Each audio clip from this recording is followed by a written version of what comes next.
Alright guys, Kremp again today. Hope you're doing well and enjoying your day so far. One of the more controversial roster changes of recent times was Purj out a seam in to the Vegas Legion. They have played only one series so far against OpTic Texas, and OpTic themselves were clowning Vegas for their performance in this series. After the fact, Shotzzy and Predator both explains why they thought Vegas was so weak in this series, and exactly why Purj was actually being left out to dry in a lot of situations by the team, kind of implying that the roster change that Vegas made was not necessarily a good idea, given the respective performances they have had so far. Very much into your thoughts in the comments below. Hit the like button if you enjoy. Subscribe if you're new as always. I would greatly appreciate it. First of all, I just wanted to address this because I thought it was kind of funny. So yesterday on the Dope Check show, we were discussing the OpTic, the hosting situation for the World Championship, and I've made it very clear I have no problem with the World Championship being in Dallas. I think it's a great idea actually. I think that wherever the event is going to be, it's going to be an OpTic home event. Everybody knows that. Doesn't matter where it is on the planet. It's always going to be majority OpTic fans, and I'm sure that OpTic are going to do a killer job running this event, and I don't think I'll trust any organisation more to do a great job for the World Championship than OpTic.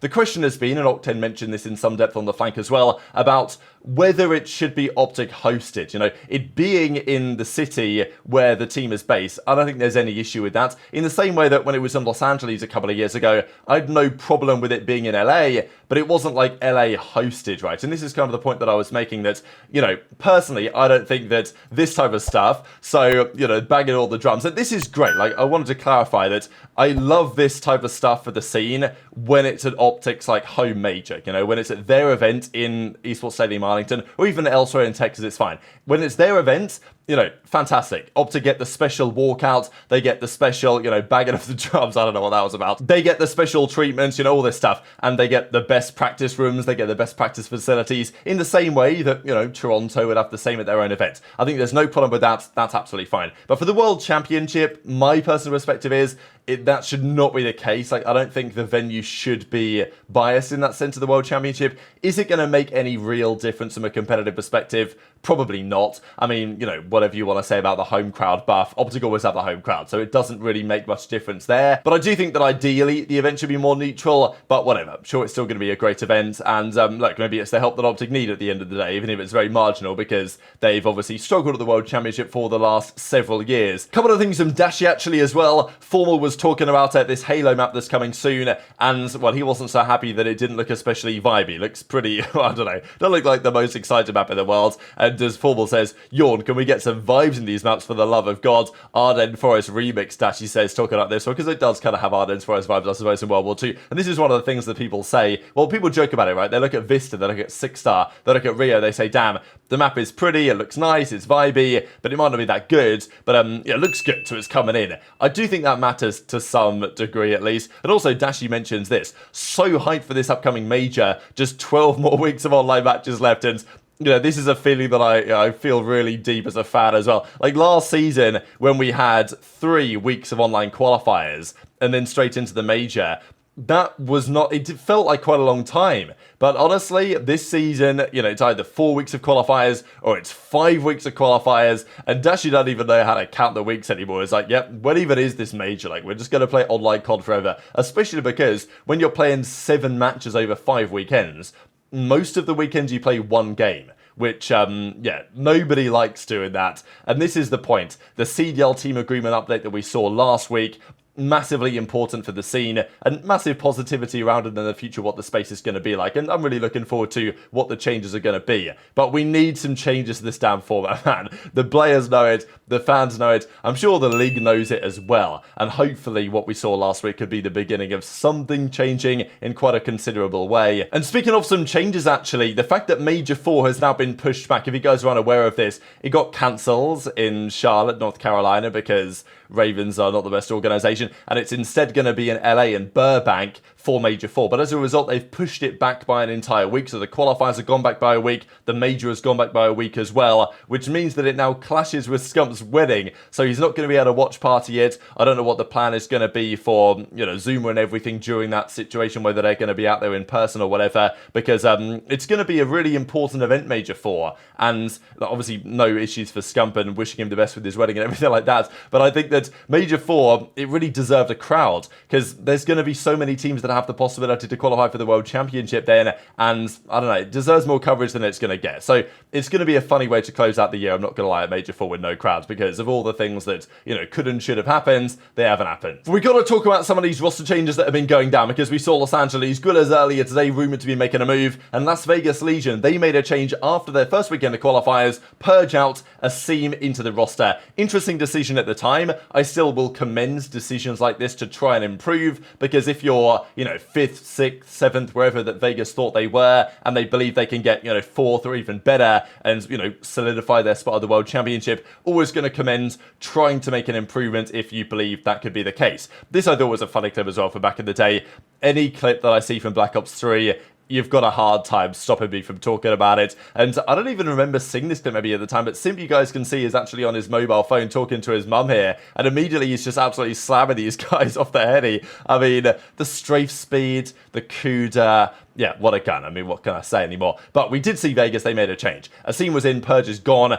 Controversial move just because of the questions as to how important Purj actually was to that roster. My feeling was that it was very unlikely they would get worse with aCeam for Purj. I felt like it wasn't at all guaranteed they would get better, because it's always difficult to say. Purj was clearly adding value to the Vegas team. There's a reason why they kept him initially, and there's even though his numbers weren't that good, and there's a reason why they gassed him up a lot, right? I mean, they were giving Purj a lot of credit for their in-game leadership stuff and what he was doing from an objective point of view and all these other factors. So obviously they felt like Purj had value, but the feeling was that Vegas, well, we make the change to aCeam. It could be like a plug-and-play one-for-one direct upgrade. I wasn't so sure that was going to be the case, just because aCeam's Search and Destroy has not been as good this year as Purj's has, and that has been a weakness for Vegas Legion. And also in terms of objective work, sure, aCeam can run the objective, and he is a versatile player, so he can kind of, you know, work things out and do what he likes. But at the same time, he's not had the same objective numbers that Purj has had. So there's something to work out there for Vegas, for sure. And there is an argument from my side that maybe if they made this move immediately after the major, rather than waiting 2-3 weeks to go through, you know, because the major happens, they did scrims and everything on the new maps and all that after the major, then they played one weekend of matches and then they made the move. Had they have done the move earlier, they could have had a time to trial with aCeam, because I don't really think they trialed aCeam. They just thought, all right, aCeam's probably going to work, plug and play option, let's just bring him in, make the move right now. You know, a couple of days of scrims, it's going fine, yep, let's go for it. There wasn't really, you know, like a trial that happened here to compare the two, and maybe that will prove to be somewhat problematic. So I'll just share here what Shotzzy and certainly Pred had to say on the situation, effectively saying, yeah, Purj, in hindsight, was doing a lot on that team and is difficult to replicate. To be fair, like, this is literally the first series with aCeam. Yeah, but this is unbelievable. This is like a rank. All right. I will here. How about this? This is what I will say. This is what I will say. Put it like that. Playing this team compared to like when they were with Purj is night and day. Yeah. I feel like they still have the same play style. No, like down to it, like no bullshit. But the only thing Purj actually did differently was legit just play for like objective. Yeah. And I feel like going into this match, I mean, obviously they trimmed and shit like that. Like no bullshit. Now I know maybe their practice hasn't been like exactly like this. Maybe they've actually been playing like decent or good or whatever. But like this one right here just made it seem like, I don't know. It just no one was playing like around the, not that they weren't playing around it. It was more like no one was initially like getting the objective while people were playing around him. It was more like, yo, get the kills and then get time. You know what I'm saying? No. And like that's what was throwing me off, because like I'm gonna show you a rotation.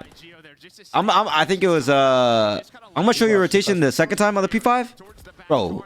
It was criminal. I'm not gonna lie, dude. It was fucking criminal. Cause look how we're getting kills and we're just flying at the hill, right? Like I'm above Ken, Ken's behind me. Like we're playing around the objective while we're getting time. And like watch, look at the second P5. You'll see. But now I know why, bro, think about it. Now I know why Purj had some series where he was literally 0.4s. Because, bro, the way they're probably making him play is fucking insane. He's probably so uncomfortable. Well, that's what... bro, he's dropping 0.4s because his teammates don't even know what the fucking hill is. Well, that's why I wasn't trying to gas Purj, but I was like, I just felt bad for him because I knew that, like, just by playing against him, that, like, he was always trying to...